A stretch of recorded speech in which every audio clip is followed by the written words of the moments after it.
육조단경 지난번 다음 하겠습니다. 자, 지난번에 마지막 부분이 만약 애써 도를 찾고자 할 진대는 행동의 발음이 곧 도이니, 그러니까 이제 도를 찾아도 도를 보지 못하고 도를 떠나서 따로 도를 찾고, 그래서 결국은 도리어 스스로 고민을 하는데, 그렇지만 만약에 애써서 도를 찾고자 한다면 행동의 발음이 곧 도다 이랬어요. 행동의 발음, 어떻게 하는 게 행동의 발음입니까? 행동의 발음은 뭐 하나밖에 없죠. 행동의 발음이란 내하고 마주치는 모든 모습이 이거 내가 생각으로 만들었구나. 누구의 것이 진짜이겠노? 내가 만든 것도 진짜가 아니고 다른 사람이 만든 것도 진짜가 아니고 고로 진짜는 없다. 그래서 이제 환이라고 그러죠. 환. 이제 행동의 발음이다. 행동의 발음이 곧 도다. 환인 줄 아는 것이 곧 도다. 환, 헛개비 뭐 이런 말을 이제 많이 해요.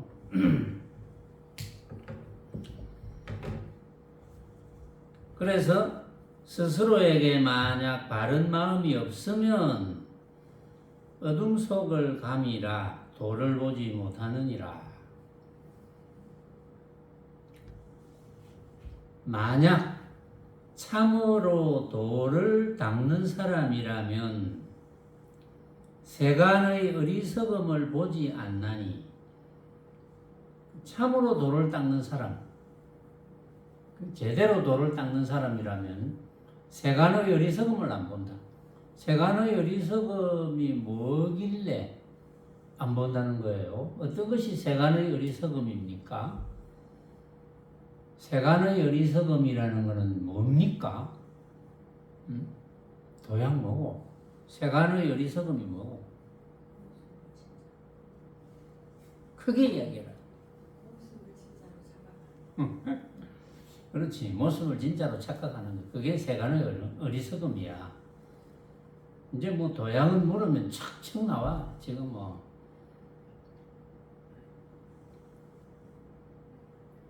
이제 물으면 척척 나온다는 뜻은 뭡니까? 척척 나온다는 것은 늘 그 사실을 놓치지 않고 있다는 거거든요. 안 그러면 척척 나올 수가 없어요. 그건.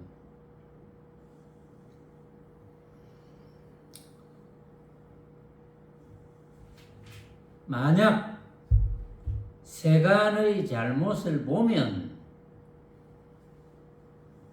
자기의 잘못이라 도리어 허물이로다. 그러니까 세간의 잘못을 본다는 건 뭡니까? 세간의 내가 만나는 온갖 모습들, 그런 모습들을 진짜로 착각해서 고정된다는 거지. 내 생각이 틀림없어 이렇게 고정되어서 내 생각을 주장하고 남의 생각은 뭉개고 그러니까 만약 세간의 잘못을 보면, 모습에 고정되어서 세간의 잘못을 보면 그게 바로 자기의 잘못이라 도리어 허물이로다. 그게 자기 잘못이야. 세간의 잘못을 보면 안 돼. 세간의 잘못은 왜 보면 안 되느냐? 잘됐다 잘못됐다가 없어요. 왜 잘되었다 잘못되었다가 없을까요? 선한보살이 꼭 모를 만한 것만 내가 물어보대. 묘하게도. 왜 잘되었다 잘못됐다가 없을까요?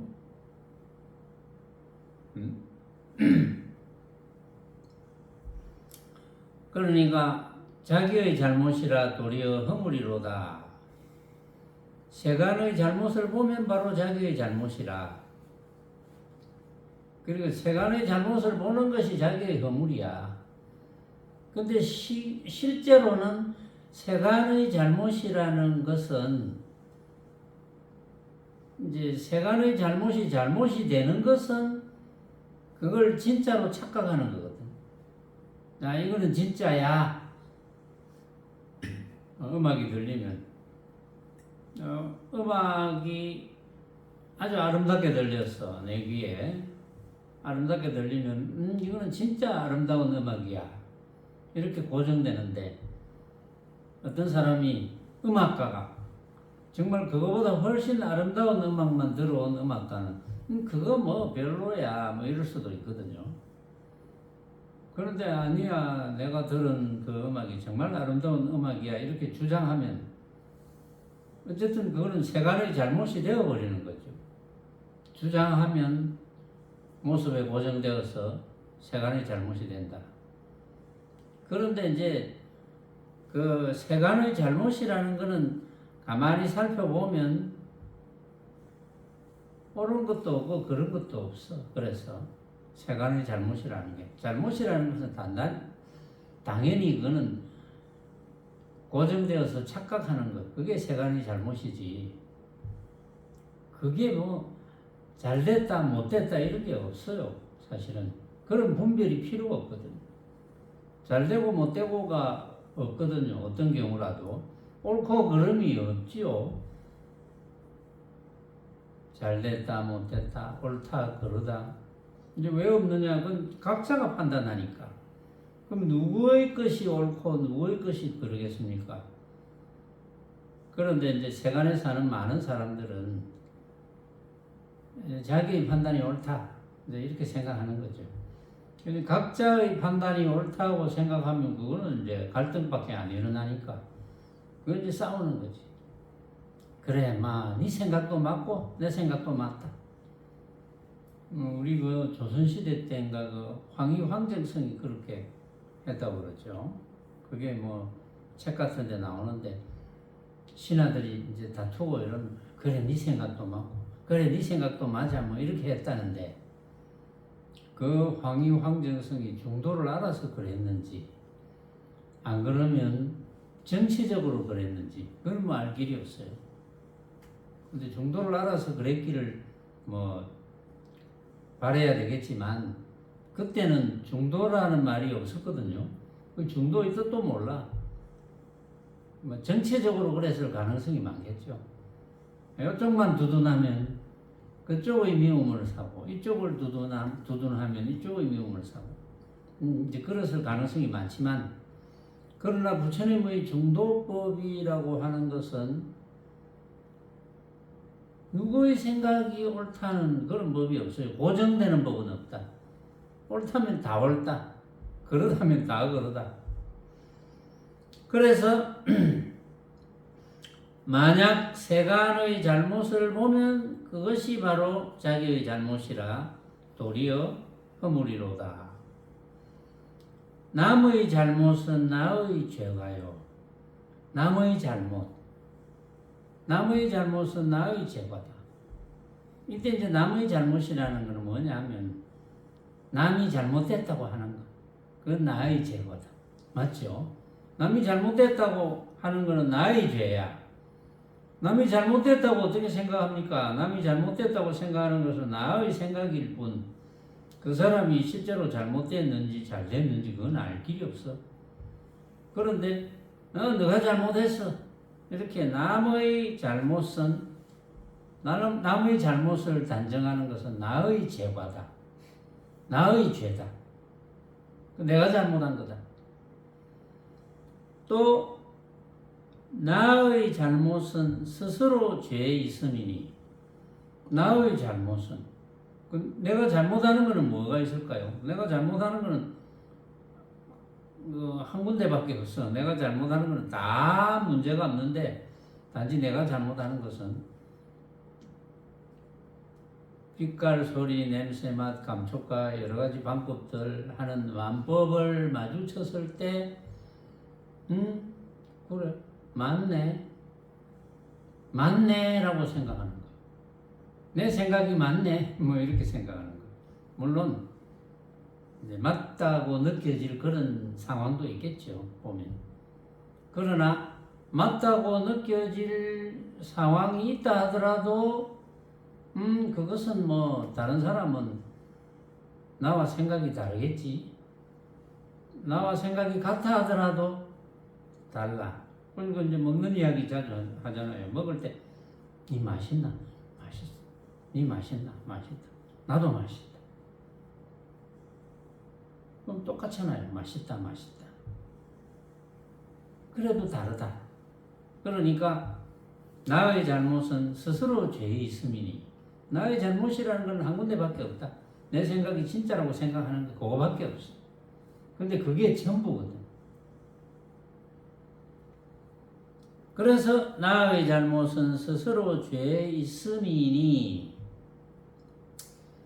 그러니까 이제 세간의 모습은 잘되고 잘못되고가 없죠. 다 각자가 판단하는 거니까.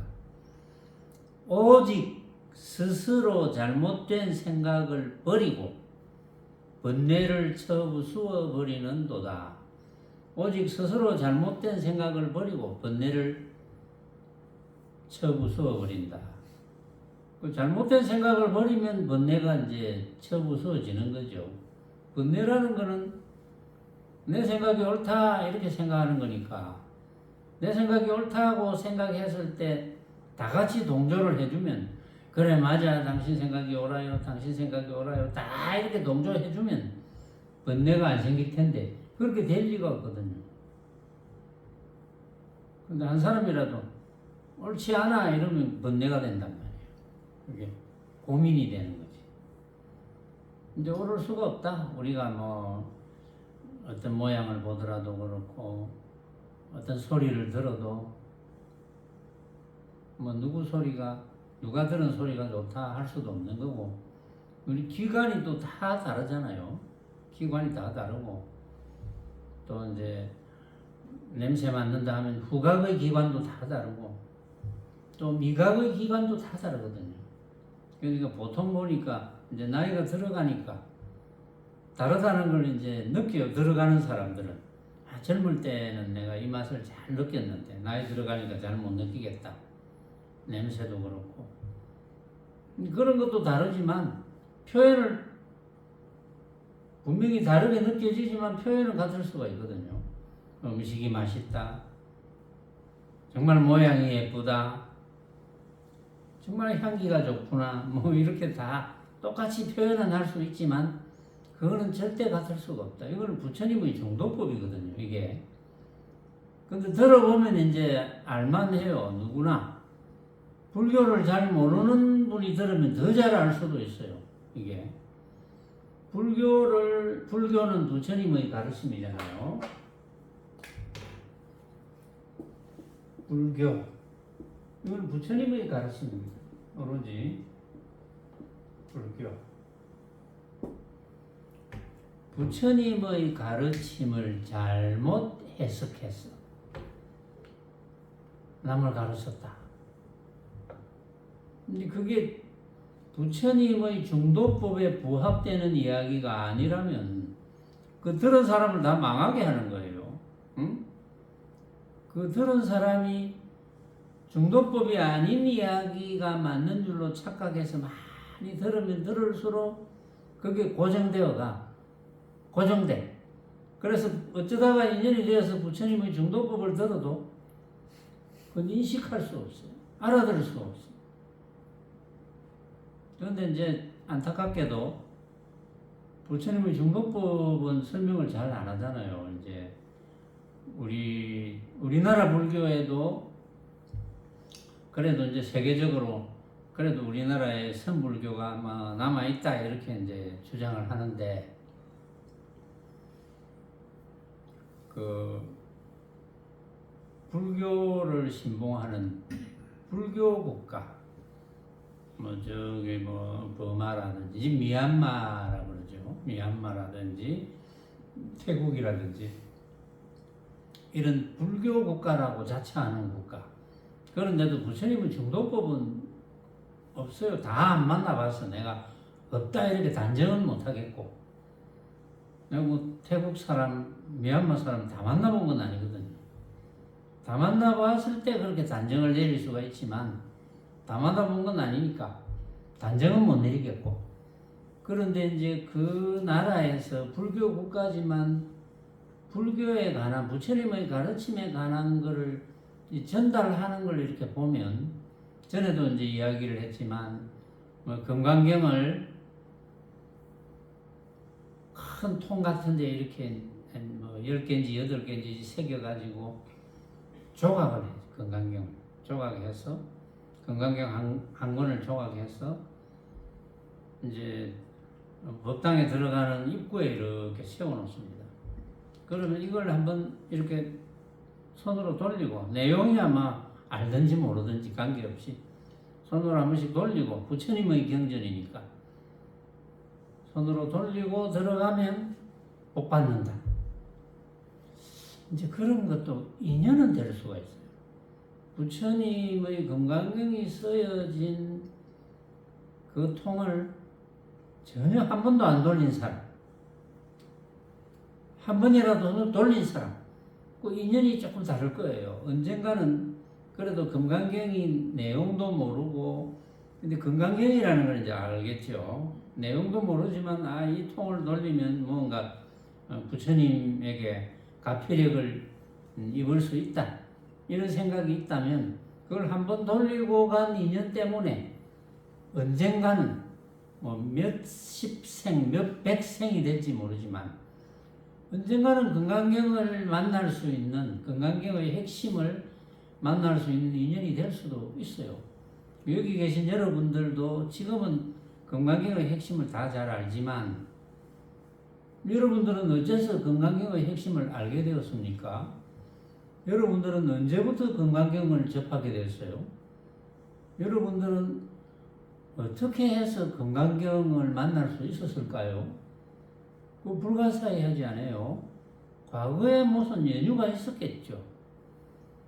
그런데 다 만나는 건 아니거든요. 우리나라의 지금 인구가 뭐 4천만 명 되는지 5천만 명 되는지 모르겠지만 우리나라 인구가 그 수천만 명 중에 금강경에 대한 내용을 이런 내용이다 하고 한번 뭐 읽어보거나 금강경의 주요한 내용을 접해서 한번 알아봐야 되겠다 이렇게 생각한 사람이 몇 프로나 되겠어요. 근데 여러분들은 금강경에 대한 핵심도 이제 파악을 했고 핵심에 대한 이야기도 들어왔고 그러니까 그게 굉장히 기이한 일 아닙니까? 여러분들은 무슨 좋은 일을 했기에 과거에 좋은 일이라는 건 별거 없어요. 일반 사람들이 좋은 일이라는 거하고 달라요. 제가 좋은 일이라는 것은 뭐겠습니까? 부처님의 가르침인 중도법에 인연이 된다면 그게 제일 좋은 일이거든요. 그 외에는 좋은 일이 없어. 그 외에는 좋은 일이라는 게 없습니다. 근데 금강경도 일본어 막 그 불교 학자들 중에 그 옛날에 금강경을 의심했던 학자들이 모여가지고 그거는 뭐 부처님 열반에 드시고 나서 수백 년 있다가 만들어진 건데 그걸 어떻게 믿노? 말귀도 못 알아듣겠고 그래가지고 그거는 위경이다 가짜 경전이다 이런 시절이 있었잖아요. 그러다가 아무래도 이상하다. 이 육조 해능대사도 금강경을 강의를 했지만 그 이전에 달마대사가 금강경과 능가경을 가지고 오신 거 보면 이건 틀림없이 뭔가 있다. 그래가지고 학자들이 다시 모여가지고 이제 검토를 해서 부처님의 초전법륜경 요즘은 이 수행이 잘 안 되니까 좌선 수행 화두 수행 가나선이죠. 화두 수행 뭐 이런 걸 수십 년 해봐도 별로 와닿는 게 없으니까 어떤 데는 또 퇴보하는 것 같고 그러니까 다른 데 이제 눈을 돌립니다. 부처님의 초기의 경전은 어떤 것일까? 부처님이 초창기에 제일 먼저 법문한 그곳에 한번 가보자. 그곳에 가서 이제 한번 발자취를 한번 더듬어 보자 이제 이런 사람들도 있고 왜냐면 공부가 안 되니까. 그래가지고 이제 그러면 부처님의 초기 경전에 그 당시에 그 당시에 이제 팔리어로 된 경전을 한번 봐야 되겠다. 그걸 이제 니까야라고 그러는데 그런 걸 찾아서 이제 읽어보기도 하고. 근데 그게 뭐 부처님의 중도법에 기초가 안 돼 있으면 읽어봤자 자기 나름대로 생각할 뿐, 자기 나름대로 해석할 뿐. 부처님의 중도법을 벗어나서는 이야기가 안 되거든요. 그러니까 부처님께서 제일 먼저 법문을 했다고 이제 인정되어진 경전이 초전법륜경이잖아요. 초전법륜경에 보면은 부처님과 같이 수행하던 이제 5 비구가 부처님의 중도 법문을 듣고 깨닫는 이제 과정이 이제 나오는데 제일 먼저 교진여가 깨닫고 나머지가 차례대로 깨달았다. 이제 그런 걸 들어보면 어떤 사람이 아무리 미화하고 이거를 뭐 소설로 만들어도 그 깨닫는 과정을 보면 그렇게 어렵지가 않습니다. 그게 뭐 교진여가 부처님의 중도 법문을 듣고 갑자기 뭐 하늘로 붕 솟아올랐겠습니까? 교진여가 부처님의 중도 법문을 듣고 갑자기 바다를 갈랐겠습니까? 안 그러면 갑자기 땅을 갈랐겠어요? 안 그러면 산을 옮겼겠습니까? 그런 거 없거든요. 그런 모습에 대한 이야기를 부처님은 하시질 않죠. 할 이유도 없고. 왜냐하면 모습은 허망한 거니까. 모습은 각자가 생각으로 만든 허망한 헛개비 같은 것인데 거기에 대해서 거론할 리가 없죠. 그런데 부처님의 중도 법문을 듣고 깨달았단 말이에요. 부처님의 중도 법문을. 그러면 역으로 생각할 수 있잖아요. 부처님의 중도 법문을 제대로 듣는다면 여러분들이 제 이야기를 듣는 수많은 분들이 부처님의 중도 법문을 깨달으면 끝이거든요. 중도 법문을 듣고 깨달으면 그것이 바로 해탈이요. 해탈. 그것이 바로 해탈이에요. 벗어나는 거. 근데 그거밖에 없어. 그런데 어렵지 않은데 그러면 교진여하고 그 비구들이 차례대로 깨달았다는 것은 어렵지 않다는 겁니다. 어려우면 그분들이 차례대로 못 깨달아요. 어려우면 어떻게 차례대로 깨닫겠습니까? 5명 중에 한 3명은 못 깨닫고 뭐 이럴 수가 있겠지만 다 깨달았어. 차례대로. 뭐 어렵지 않다는 거예요. 근데 어렵지 않은데 왜 못 깨닫느냐? 조금 전에 이야기했지만 불교를 잘 모르는 이가, 중도 법문을 모르는 이가 아는 척하고 막 가르쳐 주는 거예요. 부처님의 가르침을. 불교를 막 가르쳐 줘. 모르는 사람들에게. 그러면 그렇게 듣는 사람이 고정관념이 생기잖아요. 그러니까 이제 미얀마처럼 이렇게 돌리고 가면은 복을 받는다. 그건 말이 안 되는 소리죠. 그것도 뭐 인연은 신기해질 수 있다고 아까 서두에 말씀을 드렸지만 돌리고 가면 복을 받는다. 사실은 금강경에 있는 주요 내용 중에 사국에 몇 개라도 괜찮아요. 돈소유산 계시어망 이 부분도 괜찮고 야기색계나 이 음성구와 이런 부분도 괜찮고 일체유의법 이게 이제 32분상에 나오는지 맨 마지막 분에 나오죠. 이런 부분이라든지 부처님의 중도 법문과 직결되는 부분 물론 응무소주 이생기심, 응무소주 색성향미 촉법 이생기심 이런 몇 기절이라도 만약에 미얀마인들이 쓰는 언어로 번역을 해서 통을 세워놓고 건강경 뭐 전체로 다 해놓고 그 옆에 뭐 몇 개 못 새기겠습니까? 세워놓고 이제 번역을 해놓고 뭐 해설까지 하면 더 좋지만 해설은 못하더라도 번역을 해놓으면 그 사람들이 그거는 간단하니까 읽어는 본단 말이야. 읽어보고 생각을 해봐. 이게 무슨 뜻이지? 응무소주 위생기심, 응무소주 색성향 미촉법, 색성향 빛깔 소리, 냄새, 맛, 감촉과 여러 가지 방법, 우리가 만날 수 있는 모든 방법, 여기에 머무르지 말고 마음을 내어서 사용해라. 이게 무슨 뜻이지? 이렇게 생각하면 그게 인연이 되어서 언젠가는 중도 법문을 들을 수 있는 인연이 되었을 때 깨달을 수가 있단 말이에요. 근데 그런 거는 전혀 안 하고 통만 돌리고 들어가 복마 받기 위해서. 그러면 부처님의 가르침이 죽어버리죠, 전부. 그래서 저는 그렇게 생각해요. 다 죽어버렸을 것이다. 그래가지고 뭐 미얀마 스님인지 어떤 스님인지 한국에도 왔다 간 스님이 있는데 중도 법문을 하지 않았다고 알고 있고 내 입장에서는 그래요. 중도 법문이 아니다. 어떤 행을 보여주기는 보여주지만 느릿느릿 걸으면서 뭐 명상을 한다 뭐 이런 그 어찌 보면 느릿느릿 따라 걷는 거는 쉽잖아요.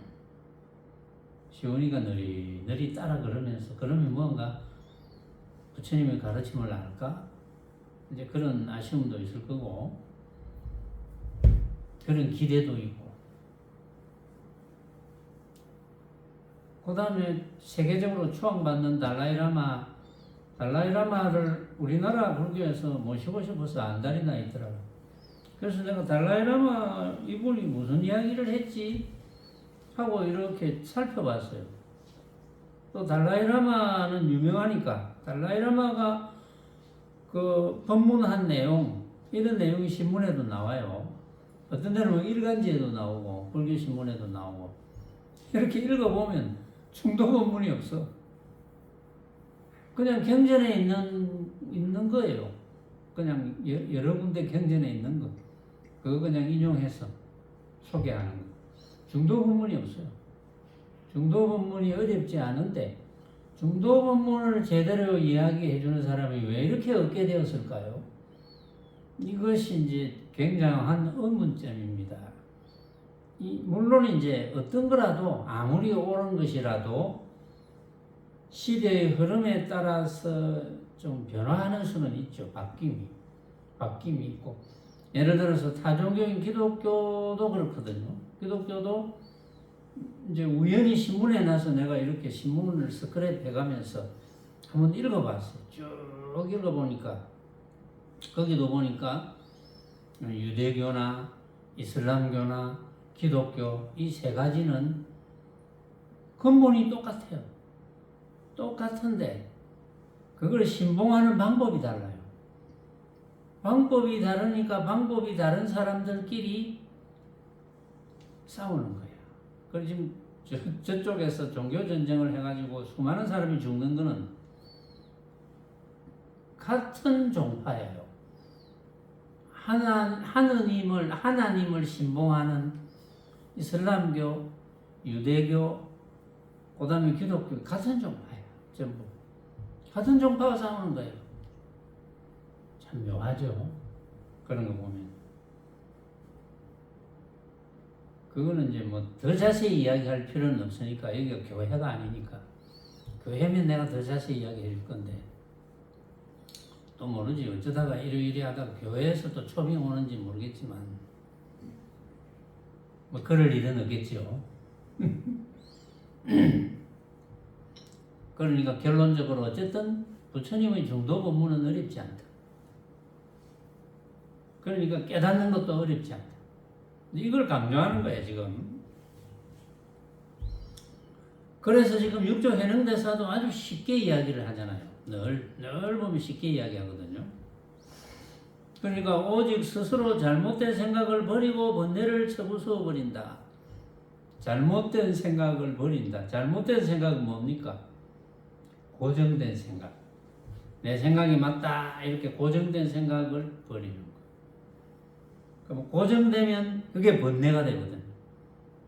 번뇌니까 괴롭잖아. 괴로움의 씨앗. 그러니까 고정되면, 내 생각이 옳아 이렇게 고정되면 그건 무조건 번뇌고 괴로움의 씨앗이다.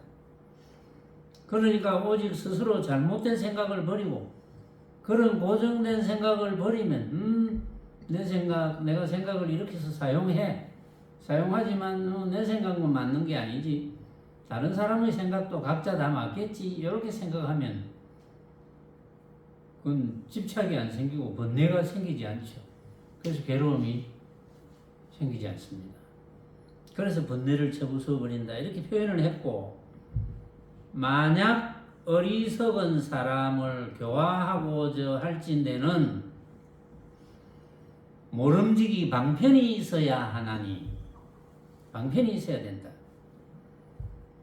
그들로 하여금 의심을 깨트리게 할지니 이게 이제 이 부분을 여기 원본은 이렇게 되어 있어요. 원본을 소개하고 제가 이제 고친 걸 소개할게요. 원본은 만약 어리석은 사람을 교화하고자 할진대는 모름지기 방편이 있어야 하나니 저로 하여금, 저는 이제 그들이거든요. 저로 하여금 의심을 깨뜨리게 하지 말라. 이게 원본입니다. 근데 이제 또 이제 모 스님이 그 육조단경 중에 이 돈황본을 가지고 번역한 분이 있어요. 그분도 유명한 스님인데 지금 살아 계시는지 모르겠는데 아마 돌아가셨을 거예요. 그분도 그 머릿말에다가 그 돈황본을 번역하면서 지금 우리가 아는 게 성철 스님의 돈황본인데, 성철 스님의 돈황본을 참고로 했다 이렇게 이야기를 해요. 자기도 다른 본도 참고로 하고 성철 스님의 돈황본도 참고했다.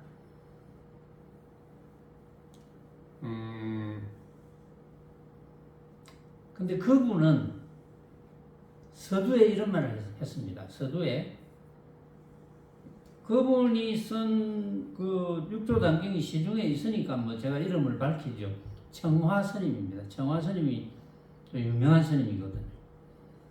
왜 유명하냐 하면 성철 스님 못지않게 하여튼 토굴에서 뭐 10년인가 이렇게 수행을 한 스님이기 때문에 유명한 스님인데,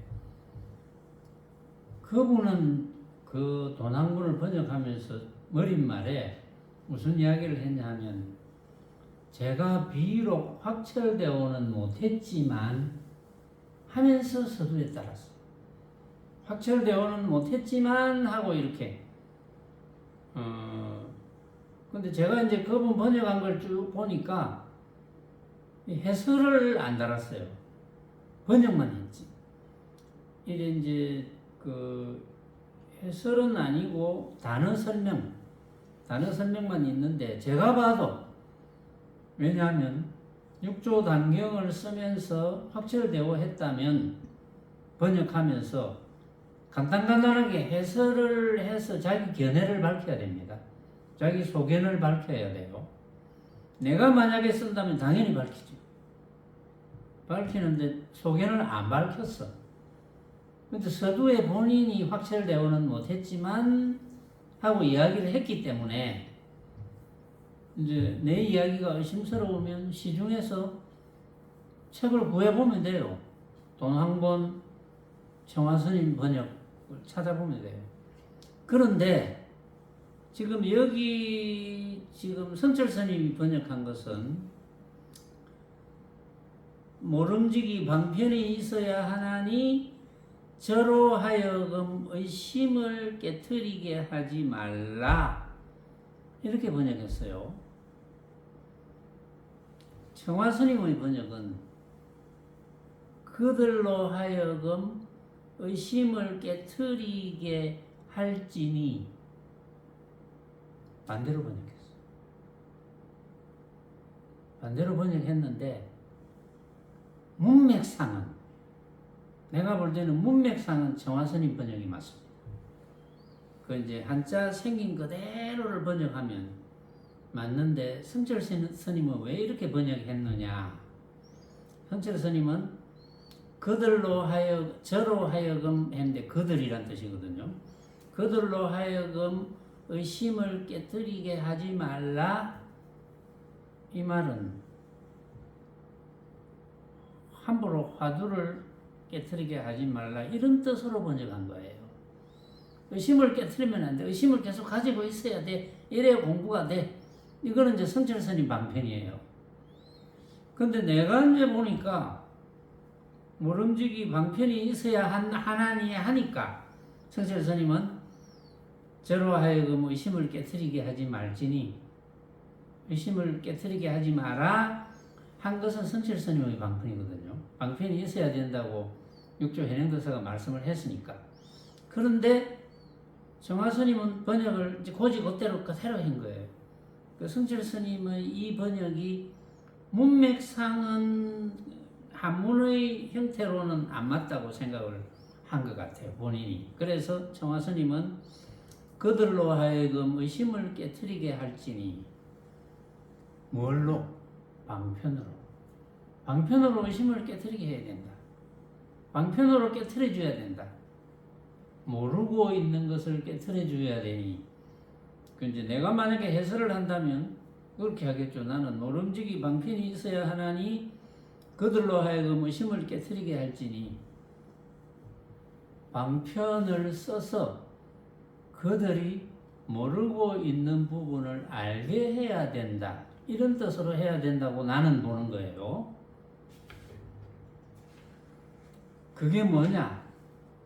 의심을 깨뜨리라는 뜻이 뭐냐 이거야. 나는 이제 그걸 어떻게 보느냐? 고정관념을 깨뜨리게 해야 된다. 나는 이렇게 보는 거예요. 고정관념을 깨뜨리게 해야 된다. 고정관념은 왜 생깁니까? 내가 만나는 모든 모습을 진짜로 착각할 때 생긴다. 그렇게 안 하도록 해야 된다. 그래야 부처님의 중도법이 성립이 된다. 이제 나는 그렇게 보는 거예요. 그 뒷부분을 보면 확인합니다.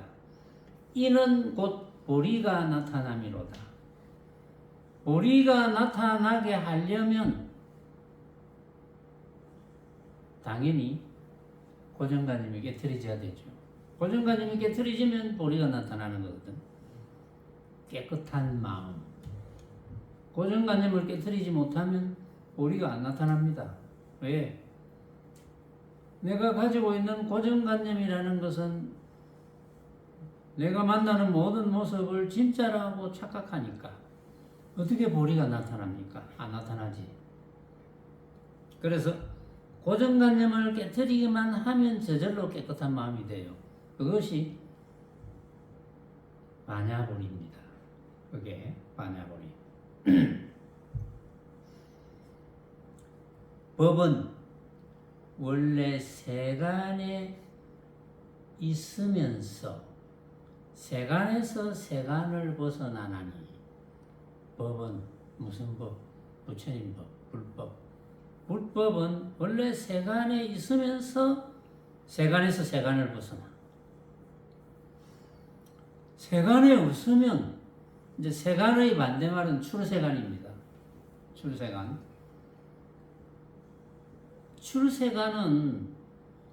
출세간이라는 표현을 하려면 예를 들어서 어떤 사람을 보고 당신은 이미 출세간에 있네요.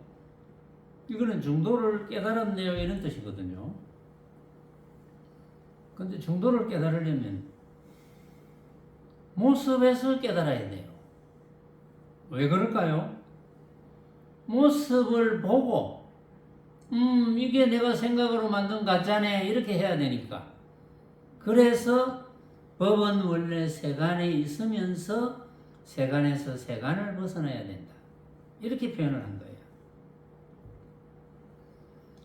출세간이 따로 있는 것이 아니다. 그런 뜻이죠.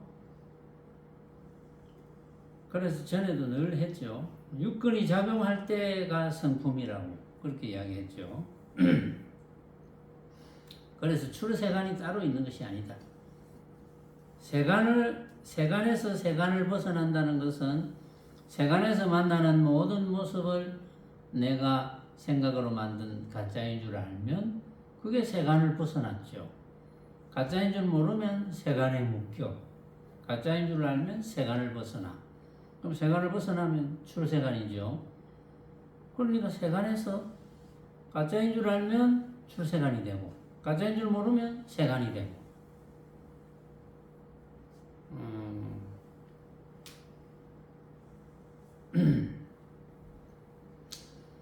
그러니까 이제 세간에서 세간을 벗어나니 세간을 떠나지 말며 이랬습니다. 왜냐하면 세간에서 세간을 벗어나야 되니까 세간을 떠나면 안 돼. 세간을 떠난다는 고정관념을 가지면 안 돼. 그런 생각을 하면 안 돼. 왜냐? 밖에서 출세간의 법을 구하지 마라. 그러니까 세간에서 세간을 벗어나면 출세간인데 출세간이 따로 있다고 세간의 밖에서 출세간을 구하지 마라 이런 뜻입니다. 이해가 갑니까? 이해가 안 가면 안 되지. 이해가 안 가면 자꾸 들어보세요 또. 그러니까 육조 해능대사가 정확하게 말씀을 하시는 거예요 지금. 또 이제 거기서 이제 강조를 합니다. 삿된 견해가 세간이요. 응? 삿된 견해는 뭡니까? 이제 알겠지? 선안보선 이제 알겠지? 삿된 견해가 뭔지. 삿된 견해는 내가 만나는 모든 모습을 진짜로 착각하는 견해, 생각. 이게 삿된 견해예요. 그래서 그 삿된 견해가 세간이야. 그러면 세간에서 이거는 각자가 생각으로 만든 허망한 헛개비네 하면 출세간이야. 그러면 삿된 견해가 아니죠. 그건 옳은 견해죠. 그래 그 뒤에 나오네. 내가 먼저 이야기합니다. 바른 견해는 세간을 벗어남이니. 바른 견해. 내가 생각으로 만든 허망한 헛개비네. 이게 바른 견해야. 그러니까 세간을 벗어나. 출세간. 삿됨과 발음을 다 쳐 물리치면 보리의 성품이 완연하리로다. 삿됨과 발음을 다 쳐 물리친다는 것은 삿되다는 견해도 일으키지 말고 바르다는 삿됨의 반대가 발음이잖아요. 바르다는 견해도 일으키지 말고 이걸 뭡니까? 부처님의 중도법문이죠. 삿되다는 견해도 일으키지 말고 바르다는 견해도 일으키지 마라는 뜻을 건강경 한 기절을 빌려서 이야기한다면 응무소주 색성향 미촉법 해서 이생기심해라. 응당 색성향 미촉법 모든 모습에 머무르지 말고 모든 모습에 머무르면 세간이 된다. 모든 모습에 머무르지 말고 머무르지 않으면 출세간이 돼. 머무르지 않으면서 가짜인 줄 알고 생각을 일으켜서 써라. 이생기심. 딱 그 말이죠. 그러니까 그게 부처님의 중도법문입니다. 삿됨과 발음을 다 쳐 물리치면 삿되다는 생각도 없고 바르다는 생각도 없고 삿되다는 상을 가지지 않고 바르다는 상을 가지지 않고 왜냐하면 그 서로 양변이죠. 바르다, 삿되다. 그러니까 이제 그동안 세간 출세간 이야기를 하면서 삿된 견해, 바른 견해로 다 설명을 해놓고 혹시 삿된 생각을 삿된 상을 일으킨다든지 바르다는 상을 일으킬까 싶어서 육조 해능대사께서 다시 부처님의 중도 법문을 강조를 하는 거예요. 지금.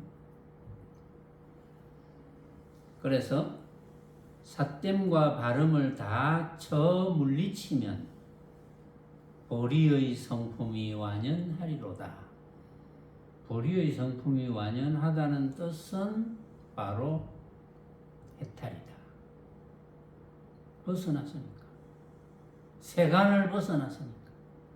출세간이니까. 그게 해탈이다.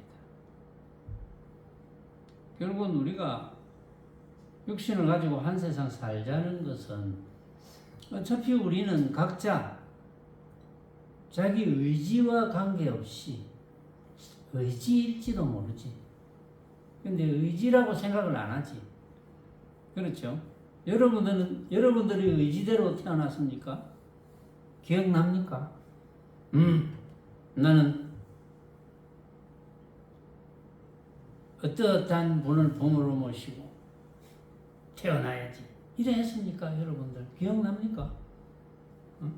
혜인이 기억나나? 안 나지. 기억난다고 큰 소리 안 치고 좋아.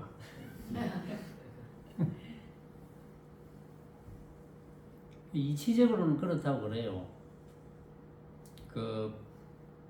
이제 죽었을 때, 죽고 나면은, 그때 이제 죽었을 때 장면을 제가 간혹 이야기하잖아요. 꿈하고 비슷하다고. 죽었을 때 두려워하다가, 이제 시절 2년 따라 부모님 두 분 중에 한 분을 사모해서 어머니 태속을 들어간다. 이런 설명을 해요. 이거 인연이겠죠. 들어갈 때는 이제 사모한 생각 때문에 착각심을 일으켜서 이제 들어간다. 그러면 이제 모습을 결정한다. 지난번에도 이야기했다시피 예를 들어서 탐욕심이 가득하다. 이러면 구렁이 물이 대궐처럼 착각이 돼가지고 아이고 여기에 가면 내가 몸을 피할 수 있겠구나. 너무 겁이 나니까. 그렇게 이제 탐욕심이 착각하게 만들어. 모양을. 탐욕심이 환각작용을 일으켜. 그래서 이제 막 두더지 굴밖에 안 되는데, 뱀 굴밖에 안 되는데, 이게 막 어리어리한 대굴처럼 착각이 되는 거지. 환각작용을 일으켰어. 탐욕심 때문에. 그러면 뛰어 들어가는 거예요. 그냥 멘탈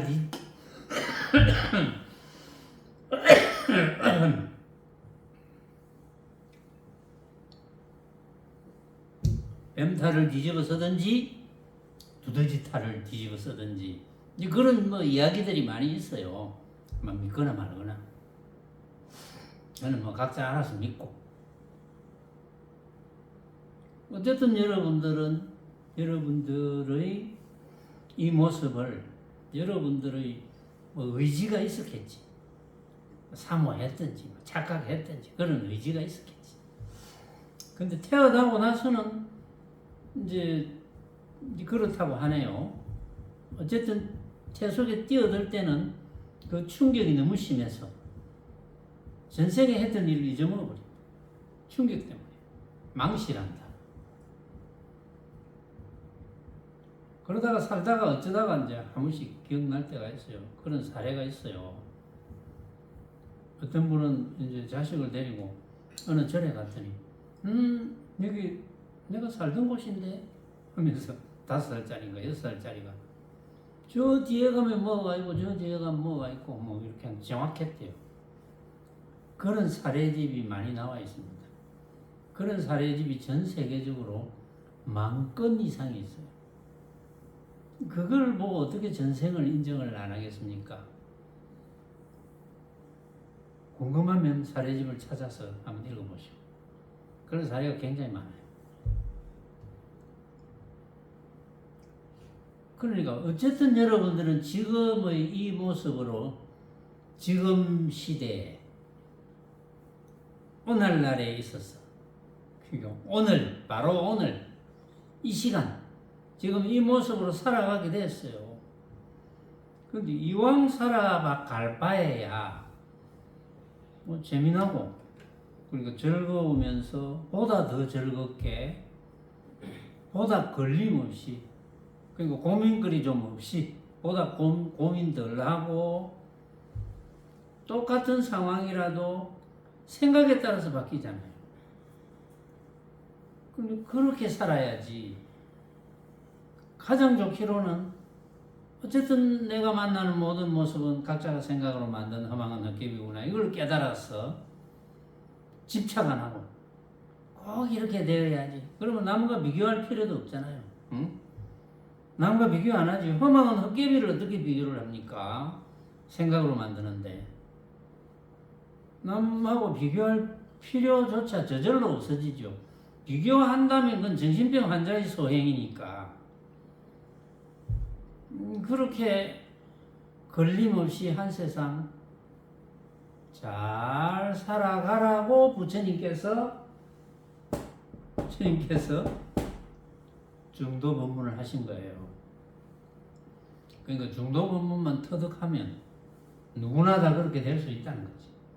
그건 뭐 예외 없이 다 된다 그랬어, 부처님께서. 한 생각만 바꾸면 된다. 그러니까 어떤 데는 그런 표현을 해요. 부처님의 중도법을 깨닫는 거는 이 손바닥 이렇게 뒤집는 것보다 쉽다. 손바닥 이렇게 뒤집어 봐라, 쉽지? 이제 손 아픈 사람 좀 어렵겠지만, 요래 하는 것보다 쉽다. 이런 표현을 많이 하거든요. 그만큼 쉽다. 그리고 알아들으면, 알아들은 걸 실천하면 되잖아요. 여러분들은 알아들었겠죠, 다. 알아들었으면 언제 실천을 잘하랍니까? 잘하고 있겠죠, 실천을. 당연하게. 그러면 끝인 거예요. 그런데 이제 생각보다 실천이 잘 안 되네.